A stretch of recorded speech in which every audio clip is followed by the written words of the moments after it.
I went back and forth. I was trying to figure out what I wanted to talk to us about this morning, and I wondered why I was struggling so bad that I realized I hadn't prayed about it. So I had to take some time and go into my prayer, go into my war room, talk to the Lord about it, and ask the Lord just give me a word for us this morning, and He gave me a word, and that word is hope. That word was hope. Any of us looking for some hope this morning? Needed some type of hope. Yeah. I know we all are. It's hard. This ain't no easy road to travel, y'all. We all need something to just keep us going, to just keep us pushing, to keep us moving forward. Yeah. So that's why I hope to try and accomplish this morning.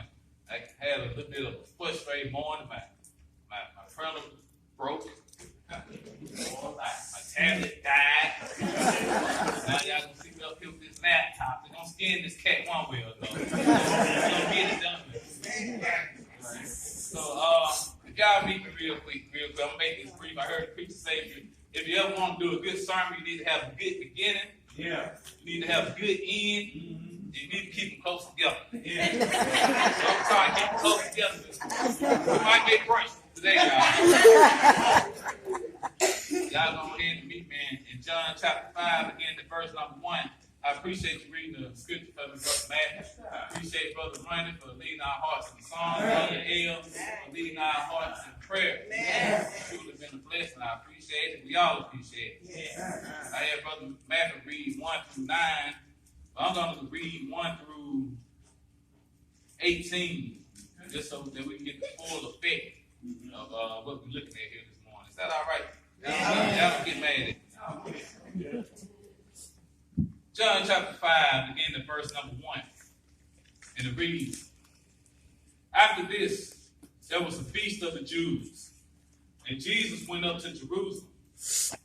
Now there is at Jerusalem by the sheep market a pool, which is called in the Hebrew tongue Bethesda, having 5 porches. And these lay a great multitude of impotent folk, of blind, halt, withered, waiting for the moving of the water. Yeah. For an angel went down at a certain season into the pool and troubled the water. Whosoever then first, after the troubling of the water, stepped in, was made whole of whatever disease he had. And a certain man was there, which had an infirmity 38 years. When Jesus saw him lie and knew that he had been there a long time in this case, he said unto him, Wilt thou be made whole? The impotent man answered him, Sir, I have no man when the water is troubled to put me into the pool. But while I am coming, another steppeth down in front of me. Jesus said unto him, Rise, take thy bed and walk. Yeah. And immediately the man was made whole and took his bed and walked. And on the same day was the Sabbath. Yeah. The Jews therefore said unto him that was cured, It is the Sabbath day. It is not lawful for thee to carry thy bed. He answered them, He that made me whole, the same said unto me, Take up thy bed and walk. Then asked they him, What man is that said that unto you, Take thy bed and walk? And he that was healed, which not who it was, but Jesus had conveyed himself away, a multitude being in that place. Afterward Jesus findeth him in the temple and said unto him, Behold, thou art made whole. Sin no more, lest the worst thing come unto thee. The man departed and told the Jews that it was Jesus which had made him whole. And therefore did the Jews persecute Jesus and sought to slay him, because he had done these things on the Sabbath day. But Jesus answered them, My Father worketh hereunto, and I work. Therefore the Jews sought the more to kill him, because not only had he broken the Sabbath, but said also that God was his Father, making himself equal to God. Yeah. For a very brief moment, church, I want to speak to us on the topic. Only Christ can make us whole. Only Christ can make us whole. You know, sometimes throughout the course of our lives and along the roads of this Christian walk, we find ourselves with some challenges. We find ourselves with some issues. And we find ourselves with some concerns. Yeah. Things that no matter how hard we may try to overcome, we just can't do it on our own. Challenges that almost cripple or even paralyze us. Challenges that have kept us down for so long that they're no longer just a part of our life, but they are our life. Yeah. Things that just have us so discouraged to find ourselves in a place where we're surrounded by so many other people, but we still feel all alone. We still feel like we ain't got nobody.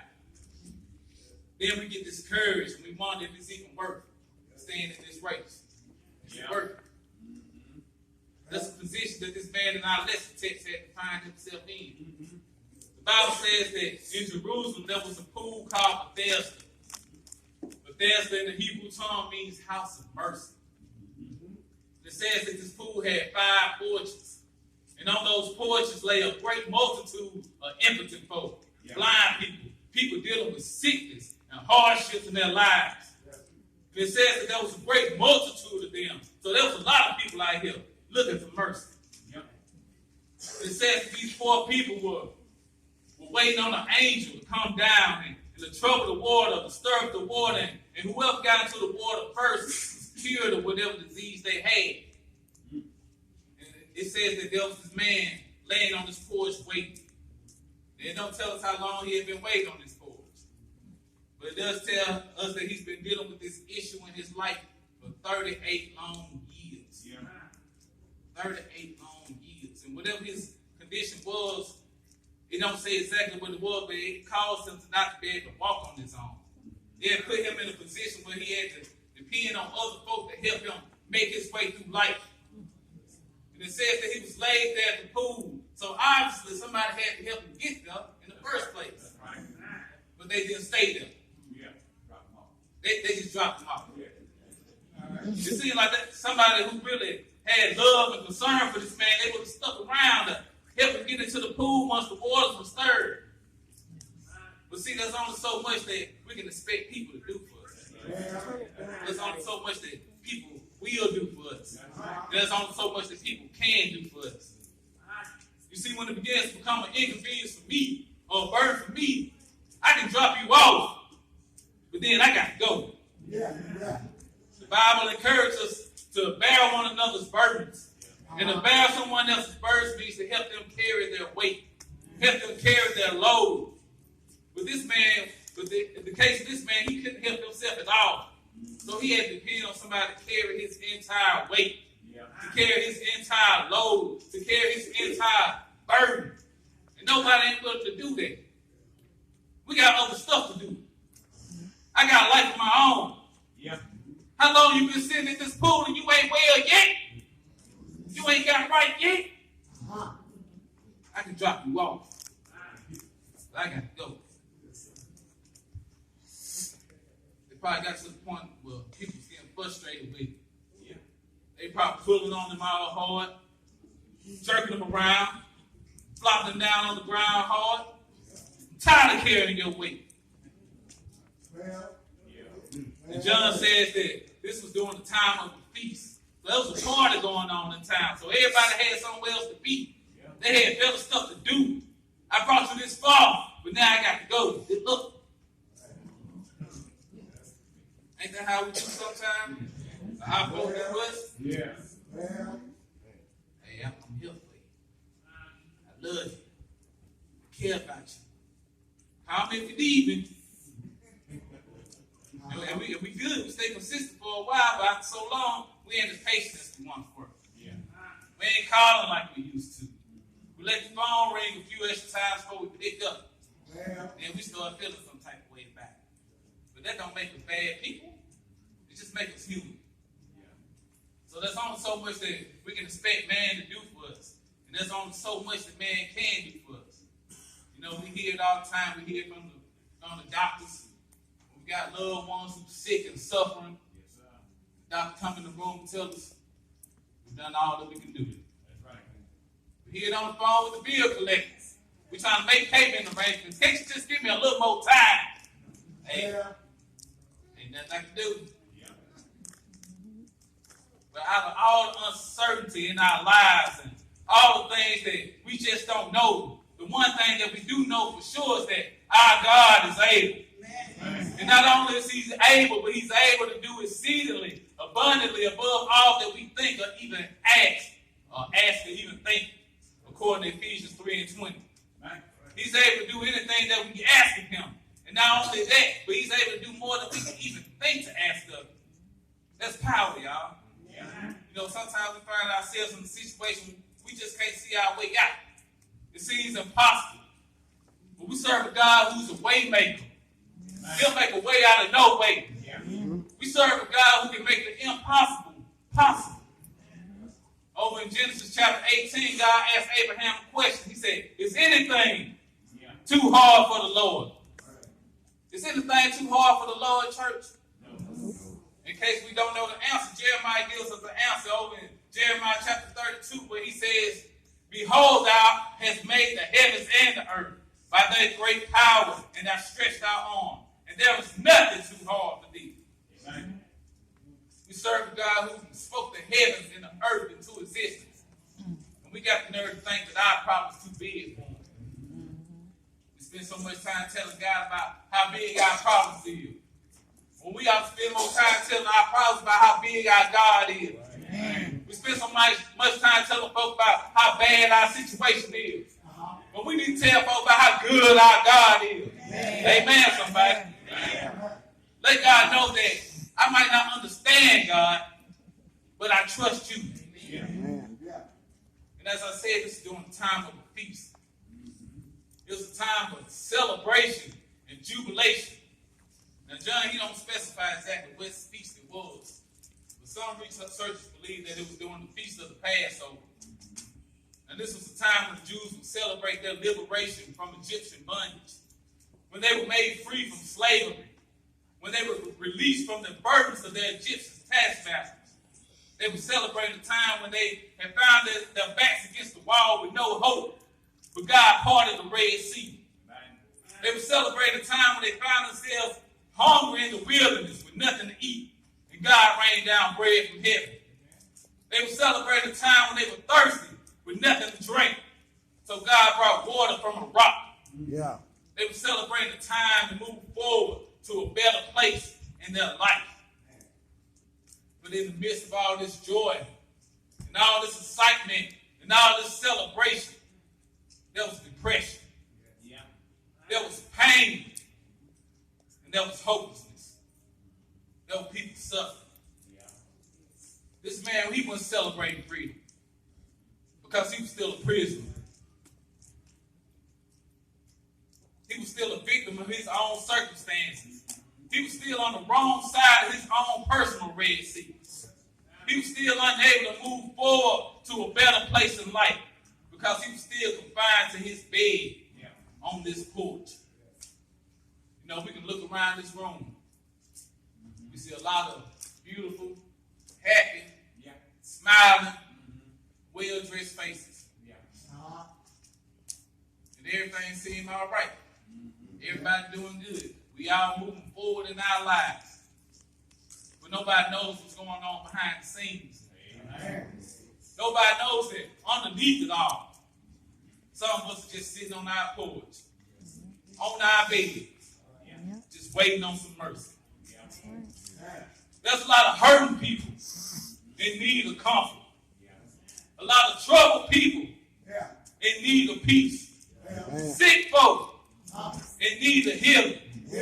And desperate people in need of hope. Amen, somebody. But where can we find hope? How do we find peace? And how do we find healing and comfort? How do we find mercy? Some of us are struggling spiritually, financially, mentally, emotionally. And we get frustrated and we get discouraged. And a lot of times that frustration and that discouragement simply comes from the fact that we feel like we've done all that we can do. We've done all that we were supposed to do. I'm where I'm supposed to be. But I still keep leaving the same way that I came. I'm still dealing with all this stuff in my life. And we start to feel like, what's the point? Why do I keep coming? Why do I keep trying? It seems like everybody being blessed except me. Why? That's how this man had to be feeling. And he could have given up at any point in time. He could have gave up a long time ago and just stayed home. I mean, why not? Why keep coming? Ain't nobody trying to help me. Ain't no telling how many times he had come to this pool. He had to sit there and wait and watch. And somebody else got healed. Knowing that by them being healed, that just meant another season on this porch for him. You know, we ought to be able to celebrate one another's victories. We should be able to rejoice in somebody else's blessings. But it's hard. It's hard to be happy for somebody else when my situation's still messed up. When it's going to be my turn? When it's going to be my season? Ecclesiastes 3 tells us there's a season for everything. A season for everything under heaven. It's a time to be born, a time to die. A season to plant, a season to pluck up. A season to kill and a season to heal. Baseball season, football season, even got a golf season. But when it's going to be my season? The Bible don't say that now. But it's a season for everything. So when is it going to be my season? When is it going to be my turn? Do any of us ever feel like that? Well, it's just me. I get my feelings sometimes. They'll feel like I'm just tired of sitting on this porch, feeling sorry for myself. Nobody else does. Just watching and waiting on my turn. But through it all, through all the hurt, all the discouragement, this man on this porch, he still continues to show a great deal of faith. We know that Hebrews 11:1 tells us that faith is the substance of things hoped for, and the evidence of things not seen. But what does that mean exactly? What does that mean to me? How can I put that into application? It means that faith is our ability and our willingness to take God in His Word and act upon that. That's why we do what the Bible says to do. That's why we live the way it instructs us to live, because it is the inspired Word of God. This man had faith that God had put healing in his food. That's why he kept coming. That's why he kept trying. And it was about to pay off for him. Over in verse number 6, it says that when Jesus saw him lie, he knew he had been there now a long time in that case. You see, church, the Lord, He knows our situation. He knows what we're dealing with. He knows what we're going through. David tells us in Psalm 34:15 that the eye of the Lord is upon the righteous. His ears are open to their prayers. He tells us later, down in verse number 19, that the afflictions of the righteous are many, but the Lord delivers him out of them all. Church, we have to know that no matter what our situation is, God is still in control. Not only does He know our situation, not only does He care about our situation, but He wants to deliver us out of our situation. Earth has no sorrow that heaven can't heal. And Christ wants to heal us, church. He says that His eyes are on the righteous and His ears are open to their prayers. We got to pray about our situation. James 5:13 says that if any among you are afflicted, let him pray. It's not always an easy thing to do. Because sometimes we just feel like our prayers just hit the ceiling. We feel like they ain't going nowhere. I pray and don't nothing happen. But we have to know that no one believes that our prayers are powerful and that God is listening. And that sometimes He has to allow us to suffer and to go through some things in life just so that we will talk to Him. Y'all know how we get sometimes, church. Everything going good. We so busy out here enjoying the blessings of life. We ain't got time to thank God for the blessings of life. It's like a parent. When they raise their kids, they spend all this time investing in their children. The children get older, go on to have their own family and their own life. Now they ain't got time for the parents no more. You know what I'm saying? The mom ain't heard from you in days. Ain't seen the grandkids in weeks. But you let us go ahead with some financial trouble. All right. Now the phone ringing off the hook. You got voicemails, text messages. Get letters in the mail, driving by the house, all of them bouncing out the blue. Grandkids this year. Probably didn't get a hug from the grandkids last time Bible says. That ain't issue. And that's how we treat God sometimes, church. We just too busy, ain't got time. Ain't that what the song say? But when storms come into our lives and trials and tribulations come up, you can't pull us up off our knees. It's bloody, scabbed up. We praying in the car. We fall asleep praying, waking up praying, praying on the way to work, praying in the bathroom at work. Amen. Some of us look like we know something about that. 1 Thessalonians 5:17 instructs us to pray without ceasing. To pray without ceasing means that we're praying throughout the good and the bad, the sunshine and the rain. We got to pray about our situation, no matter what our situation. And not only that, but ask others to pray for you too. The fervent prayer of a righteous man availeth much. Don't you think this man, he's probably praying every day about his situation? He wouldn't just wait till he get to the pool. He's probably praying every single day. And that's what gave him hope. That's what kept him coming to the pool. Amen. The Lord will talk about this thing. He said he's going to work it all out. I just got to keep coming. That's what kept him going. And as I said, it was about to make him, it was about to pay out for him. Because you can imagine that Jesus could have been anywhere else in the world, doing anything else. Everybody else was at the feast. Everybody else had just walked past these poor, sick people. But Christ didn't walk past them. He walked amongst them. He is the great physician. And Jesus goes on to ask this man that what had to sound like the craziest question in the world.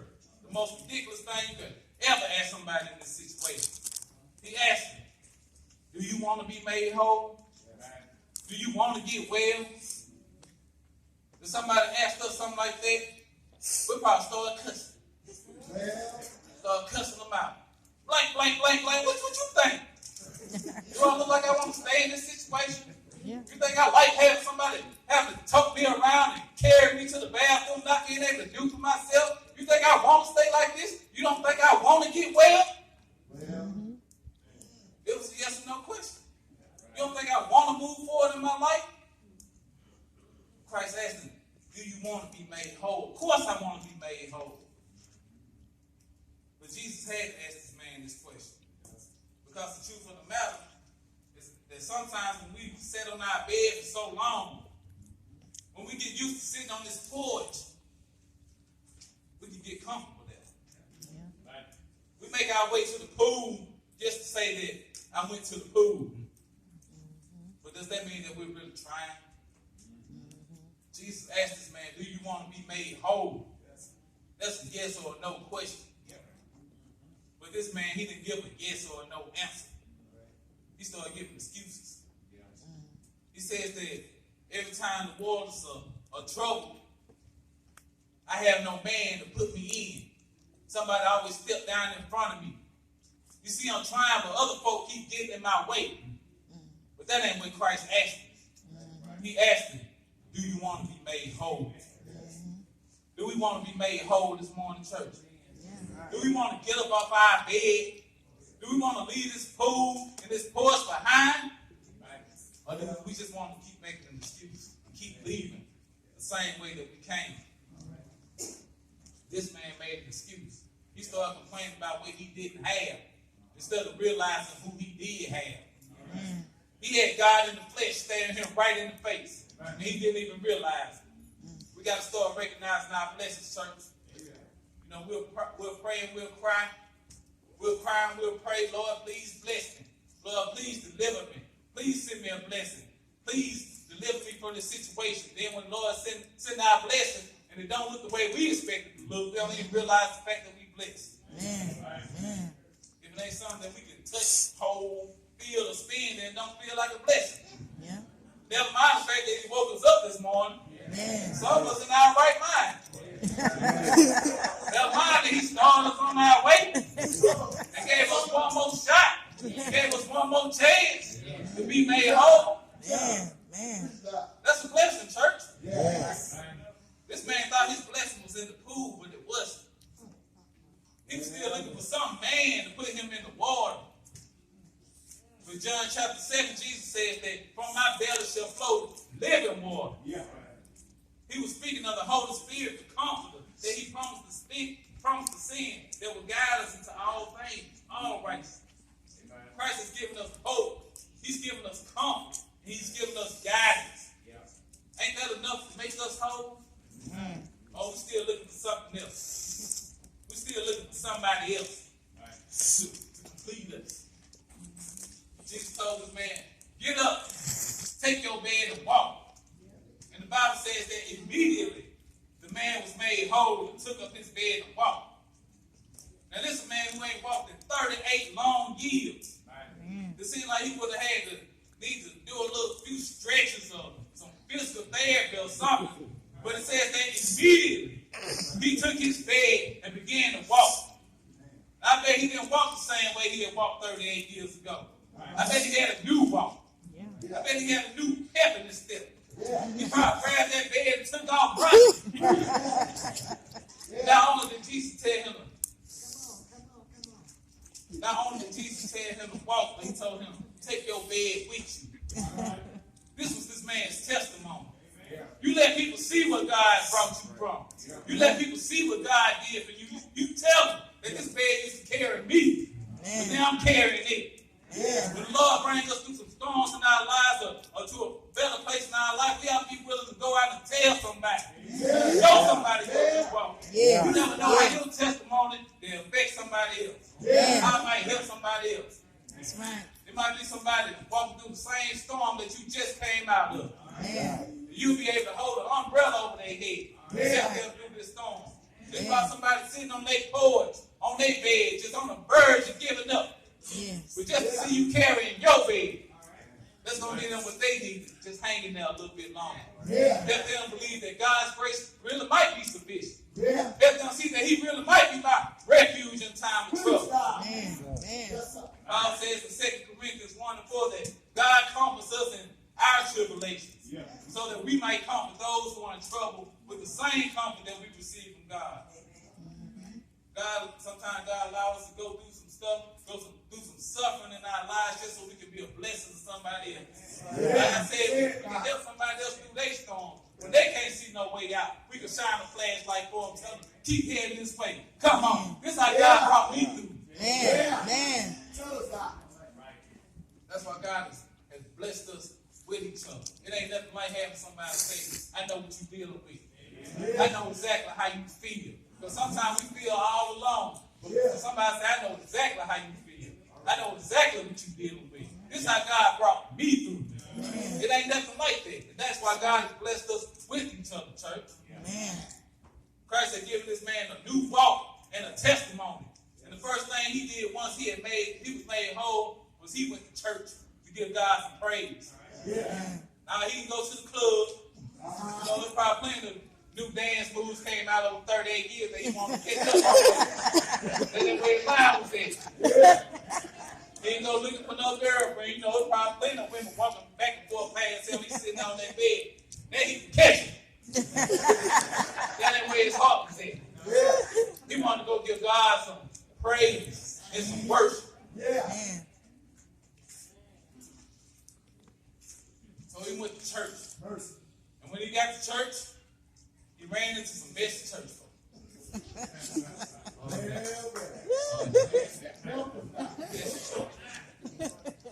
He ran into some praise police.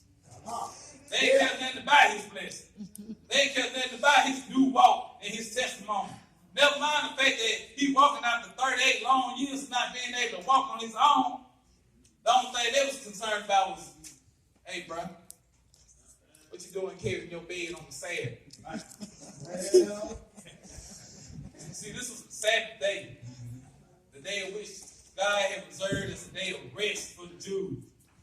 But just like men do today, they took God's word and started adding to it and blowing it out, adding their own spin to it, to the point where it just got ridiculous and burdensome, and to the point where walking around carrying your own bed was considered work, was considered illegal. And this man told them, yeah, I know the law. I'm just paraphrasing again, y'all. Yeah, I know the laws. I know the rules. I know I'm supposed to be resting today, but my God, Yeah. See, church, when we witness God's power up close and personal, when we see his grace and mercy in action in our lives, we become some but God kind of people. Yeah. Yeah, I see you watching me and looking at you sideways, but God. Yeah, I hear you in the corner whispering and passing judgment on me, but God. Yeah, you see you bringing up my past, trying to keep me in my place, but my God has given me a new walk, a new life, and a new testimony to match. You see it? Church, it's a difference. There's a difference between religious people, church folk, spiritual people. Religious people, we want everything to be A, B, C, D. But spiritual people, we realize the fact that sometimes it's going to be X, Y, Z. It might be P, W, C, D. We don't know. Because when God has shown up and showed out in our lives, we can't keep it in a box. Yeah. They won't allow us to, Yes. a lot of praise police put their handcuffs on us. Come on, man. We won't be able to sit here and not saying praises to the Lord. Yeah. We won't be able to sit here and not amen the preacher when we know he's preaching. Yeah. We won't be able to sit here on Facebook. Yeah. I'll like your pictures later, but right now I got to give the Lord some praise and some honor and some glory. Amen, somebody. This man was sharing his testimony, and he didn't care who was talking about it. Yeah. Then they asked him, who told you to do this? You see, they in church and they don't even know the Lord. Oh, no, sorry, y'all. I can y'all that next time. And the man tried to show him, but he couldn't find Jesus.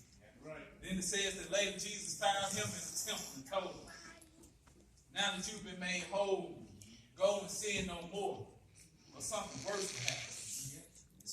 So apparently, there was something that this man had done in his past that led to these years of pain and suffering in his life. You know, church, sometimes we can cause our own problems.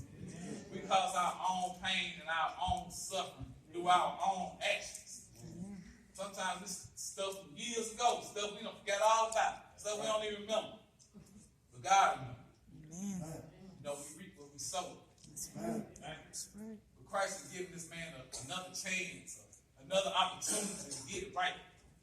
We should be thanking God every day that he allows us to wake up. Every moment that he allows us to breathe in and out. Because this is him giving us another chance to get it right. Amen. These Jews, they want to place limitations on God. And they went on to persecute Jesus because he had done this thing on the Sabbath.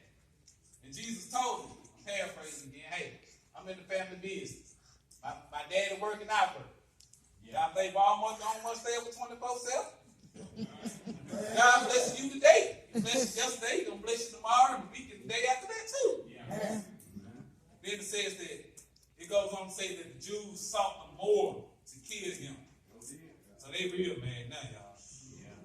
They mad they want to kill him even more. Because not only had he done this thing on the Sabbath, but he had the nerve to make himself equal with God. They were mad because he had made himself equal to God, now they even realizing that he was God.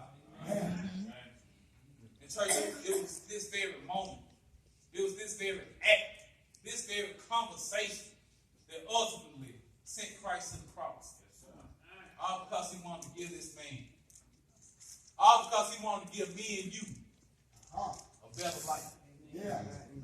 Open John 10:10, speaking about the assembly of crowds about these same people. Jesus told them that the thief comes to kill, to steal, and to destroy. But I come that you may have life and have it more abundantly. These people wanted to kill this man's hope. They wanted to steal his joy, and they wanted to destroy his comfort. But Christ wants to give us an abundance of hope. He wants to give us an abundance of joy and an abundance of comfort. And you know, when we talk about abundance, we start thinking about money and stuff. But Christ don't deal in money and stuff. He deals in spiritual blessings. All spiritual blessings are in Christ Jesus. And he wants to give us life. He wants to make us whole. He wants to give us life in abundance. He wants to make us whole. Now all we got to do is answer the question, church. Do you want to be made whole? Give ourselves an honest answer. Do I really want to be made whole? You know, John said in John chapter 20 that he wrote these things that we might believe on him. He said he wrote down all the things that Jesus did when he fit in this book. He said, I'm just going to give y'all a taste. I'm going to give you an appetite, an appetizer. Let's just let you see this is just an appetizer. We can't imagine the things God can do in our life. We're blessed. We're blessed to have it. We're blessed to have Christ. And I don't know who this message is for. I don't know who might be touched by it. But we just need to know that we have a Lord who wants to give us an abundant life. Like I said, it ain't about money. It ain't about stuff. It's about spiritual blessing. He wants you to be able to wake up in the morning, count it all joy just to get out of bed. Just count it all joy when you see the sisters and brothers in Christ. We're blessed, church. We just got to recognize and realize our blessings. Jesus said, come to me all who labor and heavy burden, I will give you rest. He wants to give you some rest this morning. He wants to make you complete. He wants to make you whole. But if we want to be made whole, we got to be like this man in the story. Jesus told him to get up and walk. That's what he did. We got to start walking. We got to start walking this spiritual race. Those of us who are already members in the body of Christ, we got to start walking, church. We got to start being obedient to the things that God will have us to do. Those of us who aren't members of the Lord's church, you got to be obedient. You got to follow Christ's instructions. He wants to make you a part of his spiritual family. By doing so, to do so, you have to hear that Jesus Christ died, was buried, that he rose again the third day. You got to believe that with all your heart. Yes. You got to be willing to repent of your sins. Repent simply means to change. Make a change in your life. I was doing this, I ain't doing this. Just make a change in your life. You got to be willing to confess that Jesus Christ, I do believe Jesus Christ is the Son of God. And it's the opposite case in this story because healing really is in the water. You go down in the water, grave of baptism, you come up a new creature, free to walk in newness of life. Free to live an abundant life. Free to made whole. Sound like a bit to me. Well, I'm tired of it. Right. But really search yourself this morning. Really ask yourself that question. Give yourself an honest answer. Do I want to be made whole? And know that the only way that you can be made whole is in Christ Jesus. Amen. So we just gonna marinate on that this morning, church. As we stand, as we sing.